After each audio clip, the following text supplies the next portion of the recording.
बहुत दूर देश की बात है। एक कस्बे में डेजी और अप्रैल नाम की दो बहनें अपनी बीमार माँ के साथ रहती थीं। अप्रैल, मैं दूध दूह रही हूँ, तू जरा माँ को दवा दे दे और थर्मामीटर से उनका बुखार भी चेक कर लेना। अप्रैल डेजी से छोटी थी। अप्रैल को यह बिल्कुल पसंद नहीं था कि उसकी बड़ी बहन उसे किसी बात का ऑर्डर दे। डेजी मुझसे बड़ी है, इसलिए ज्यादा अम्मा बनती है, हर काम के लिए मुझे ऑर्डर देती है और खुद दूध दूहने के बहाने आंगन में बैठकर लड़कों को ताड़ती रहती है। अब ये इतनी सारी दवाइयाँ हैं, पता नहीं कौन सी दवाई देनी है। क्या मुझे डेजी से पूछना चाहिए? नहीं, उस बेकार इंसान से पूछने का कोई मतलब नहीं। ये गुलाबी वाली गोली खिला देती हूँ, ये माँ ने बहुत दिनों से नहीं खाई है।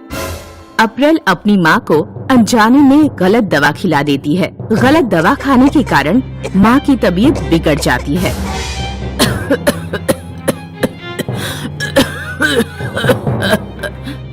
अप्रैल घबरा जाती है। डेजी, जल्दी अंदर आओ, पता नहीं माँ को क्या हो गया है। क्या हुआ? मैंने माँ को ये वाली दवाई खिलाई, फिर पता नहीं माँ को क्या हो गया। अरे नहीं, ये तुमने क्या किया? माँ को गलत दवा खिला दी। मैंने जानबूझकर नहीं किया। रो मत बेटियों, शायद मेरे भाग्य में आज का दिन ही अंतिम लिखा है। वैसे भी मैं अपनी बीमारी से परेशान हो चुकी हूँ। मरने से पहले मैं तुम्हें कुछ देना चाहती हूँ। माँ डेजी और अप्रैल को एक संदूक निकाल कर देती है और मर जाती है।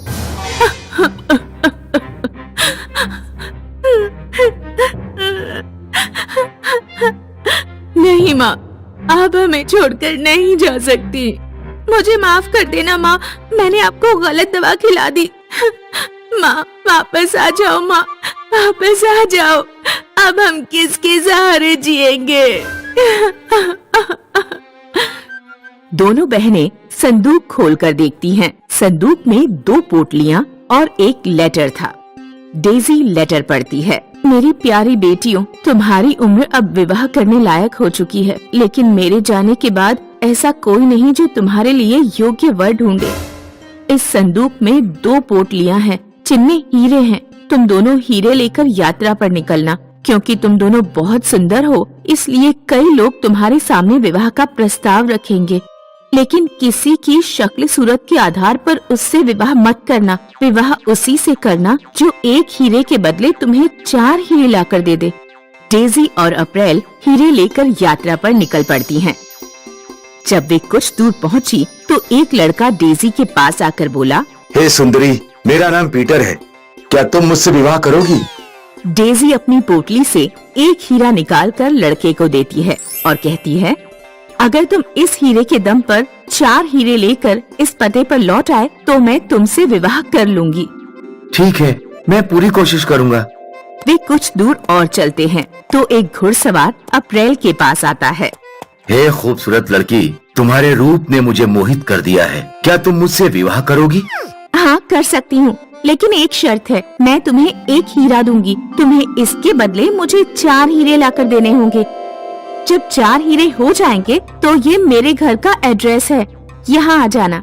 अप्रैल और डेजी की पोटलियों में 4 हीरे थे। वे रास्ते में आगे बढ़ते गए और शादी का प्रस्ताव रखने वाले लड़कों को अपनी पोटलियों से एक एक हीरा देते गए। जब उनकी पोटली के सारे हीरे खत्म हो गए तो वे दोनों घर लौट आए। तीसरे नंबर पर जो लड़का मिला था वो बहुत हैंडसम था। अच्छा होता मैंने उसी से विवाह के लिए हाँ कर दिया होता। ये हीरों के चक्कर में हम कहाँ फंस गए। धैर्य रखो अप्रैल, धैर्य रखो अप्रैल, हमें अपनी माँ पर भरोसा रखना चाहिए। उन्होंने जो भी किया है कुछ सोच समझ कर ही किया होगा।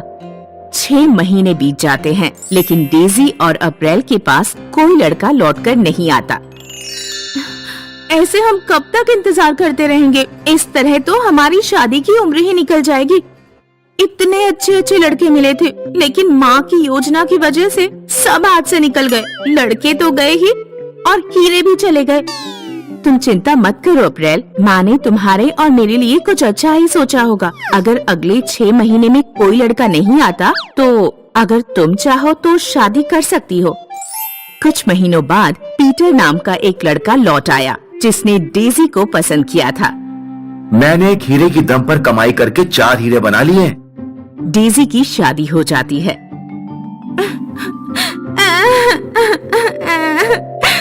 तुम्हारी तो शादी हो गई और मैं ऐसे ही रह गई। लगता है मुझे लेने कोई नहीं आएगा। आएगा अप्रैल, थोड़ा धीरज रखो। माँ, तुम आसमान से देख रही हो ना, क्या ईश्वर इतना निर्दयी है? मैंने जिन लड़कों को हीरे दिए थे उनमें से कोई भी लौटकर क्यों नहीं आता? आखिरकार एक दिन जॉन नाम का एक लड़का आता है जिसने अप्रैल को पसंद किया था।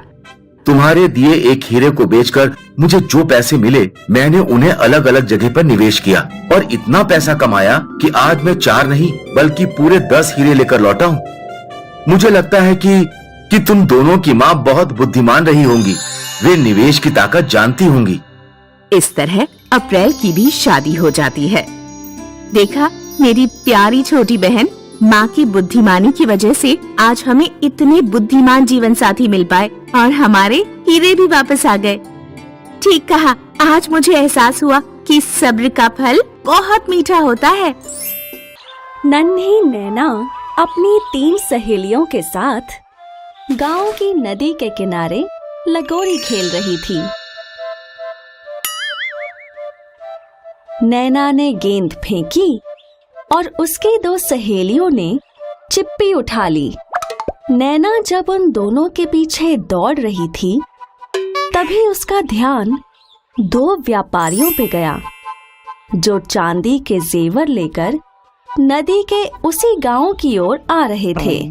मधुरा, जिया, पलक, वो देखो। अरे वाह, कितने खूबसूरत जेवर। मैं तो माँ से बोल के कंगन लूंगी। मैं भी, और मैं भी। नैना उदास हो गई। क्या तुम्हें कंगन नहीं चाहिए? मुझे भी कंगन चाहिए, पर दादी के पास पैसे नहीं होंगे। नैना, तुम दादी से बोल के तो देखो। दादी तो मेरे पापा से भी बड़ी हैं, उनके पास तो पैसे होंगे ही। क्या तुम्हें सच में ऐसा लगता है? तुम मेरी बात सुनो, घर जाओ और दादी से बोलो। वो ना माने तो हट करना। आखिर तुम्हारा रोना धोना देखकर वो तुम्हें भी कंगन दिला ही देंगी।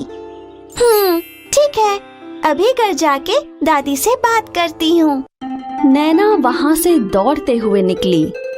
उसका ध्यान नहीं था और उसने राह चलती हुई एक मोटी मौसी को धक्का मार दिया और वो खुद जमीन पर गिर गई। अरे ओ नैना, आंखें हैं या टमाटर? मैं तुम्हें दिखाई नहीं दे रही क्या? माफ कर दो मौसी, थोड़ी जल्दी है। पता नहीं आजकल के बच्चों को इतनी जल्दी क्यों रहती है। नैना हांफते हुए अपने घर पहुंची। दादी, दादी। क्या हुआ नैना? वो गांव में जेवर बेचने वाले व्यापारी आए हैं। वो तो हर साल आते हैं, इसमें कौन सी नई बात है? मुझे भी कंगन चाहिए। नैना, तुम्हें तो पता है कि हमारे पास इतने पैसे नहीं हैं। लेकिन मेरी सारी सहेलियां कंगन लेने वाली हैं। मुझे नहीं पता, मुझे भी कंगन चाहिए। दादी, मुझे कंगन चाहिए।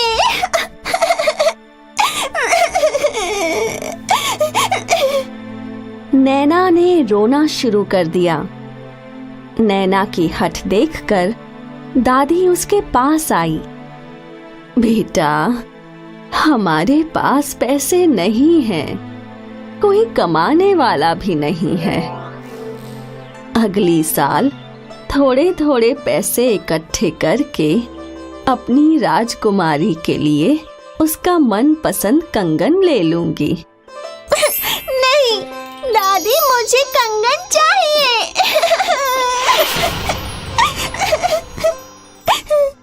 अच्छा ठीक है, अगर हमारे पास घर में इतने पैसे हैं तो हम कंगन ले लेंगे। चांदी के जेवर के व्यापारी गांव में अलग अलग घूमकर जेवर बेचने लगे। भुवन गांव में घूमते हुए ग्राहकों को बुला रहा था। चांदी के जेवर ले लो, चमकते कंगन ले लो, चमकती नथनी ले लो। और दूसरा व्यापारी जीवन जेवर बेचने मधुरा के घर आया, जहां मधुरा की दादी ने मधुरा के लिए एक चांदी का कंगन खरीद लिया। शुक्रिया दादी। और वहां नैना व्यापारियों की राह तकते हुए दरवाजे पर ही खड़ी थी। उसे भुवन आता हुआ दिखा। चांदी के जेवर ले लो, चमकते कंगन ले लो, चमकती नथनी ले लो। ओ काका, यहाँ आइए, मुझे कंगन चाहिए। नैना ने भुवन को अपने घर में बुला लिया और फिर दादी ने भुवन से कहा, अरे बेटा, इस बच्ची के माप का कोई कंगन है क्या? है ना चाची, ये देखिए। नैना ने एक कंगन पहना जो उसे बहुत अच्छा लगा। इस कंगन का कितना दाम है? चाची, है तो ये खरा चांदी, लेकिन बच्ची को इतना पसंद आया है, इसलिए इसका दाम सिर्फ 20 सिक्के। 20 सिक्के? अरे बेटा, इतनी तो हमारी महीने की भी कमाई नहीं है। अरे चाची, जब कंगन खरीदने के पैसे नहीं है तुम्हारे पास, तो मुझे रुकाया ही क्यों? खाली पीली मेरा टाइम खराब कर दिया। इतने समय में तो मैं 2 और कंगन बेच लेता। भुवन निकलने ही वाला था और वहाँ नैना उदास हो गई। नैना की रोती हुई शक्ल देख दादी बोली, रुको बेटा, ये देखो, ये मेरा कंगन है। क्या इसके बदले तुम बच्ची के लिए कंगन दे सकते हो? भुवन ने वो कंगन अपने हाथों में लिए। उस पे कुछ काली परतें चढ़ी हुई थीं। भुवन ने नाखून से उन परतों को खुरेदा तो उसे दिखा कि वो कंगन खरे सोने का था। अरे बाप रे, ये कंगन तो खरे सोने का है। लगता है बुढ़िया को ये पता नहीं है। क्यों न मैं इस कंगन को कौड़ियों के भाव खरीदूं? ये तो बिल्कुल व्यर्थ है, ये बिल्कुल काला हो चुका है। इसके बदले में बच्ची को कंगन नहीं दे सकता, लेकिन कानों की बाली जरूर दे सकता हूँ। लेकिन मुझे तो कंगन ही चाहिए। मैं तो सिर्फ बाली ही दे सकता हूँ। हाँ। दादी ने नैना की ओर देखा और भुवन वहाँ से चला गया। भुवन घर से बाहर निकला। थोड़ी देर में वापस आके सौदा कर लूंगा। वाह, आज तो सोने का कंगन मिलेगा। भुवन वहाँ से चला गया और नैना फिर दरवाजे पर खड़ी हो गई। कुछ देर बाद जीवन वहाँ पहुँचा। जेवर ले लो, चांदी के जेवर ले लो। ओ काका, यहाँ आइए, मुझे कंगन चाहिए। एक बार फिर दादी व्यापारी से बात करने लगी। बेटा, मेरे पास तो इतने पैसे नहीं हैं जिससे मैं एक चांदी का कंगन ले सकूं। ये देखो, ये मेरा कंगन है। तुम इसके बदले अगर बच्ची को कोई कंगन दे सको तो बहुत अच्छा होगा। जीवन ने वो कंगन देखा और उसे खरीदी हुई जगह पर खरा सोना दिखा। मौसी, मौसी, ये तो खरा सोना है। तो क्या आप इसके बदले मुझे कंगन देंगे? इसके बदले तो मैं तुम्हें ये सब दे सकता हूँ। ठीक है बेटा, तुम्हें जो उचित लगे वो मुझे इस कंगन के बदले दे दो। जीवन ने दादी को 100 सिक्के और सारे जेवर दे दिए। नैना की खुशी का तो ठिकाना ही नहीं रहा। वो खुशी से कूदने लगी। जीवन वहां से चला गया। जीवन खुशी खुशी नाव में बैठा और नदी पार करने लगा। तभी भुवन नैना के घर आया। बेईमान व्यापारी, तुमने मुझे ठगना चाहा। वो तो भला हो उस दूसरे व्यापारी का जिसने मुझे सच बताया कि मेरा कंगन खरा सोना था। भुवन वहां से नदी की ओर दौड़ने लगा। भुवन नदी के पास पहुंचा और उसने जीवन को नाव में देखा। तुम्हें तो आज मैं नहीं छोड़ूंगा, वो कंगन मुझे चाहिए। भुवन भागता हुआ फिसल गया और वो नदी में जा गिरा।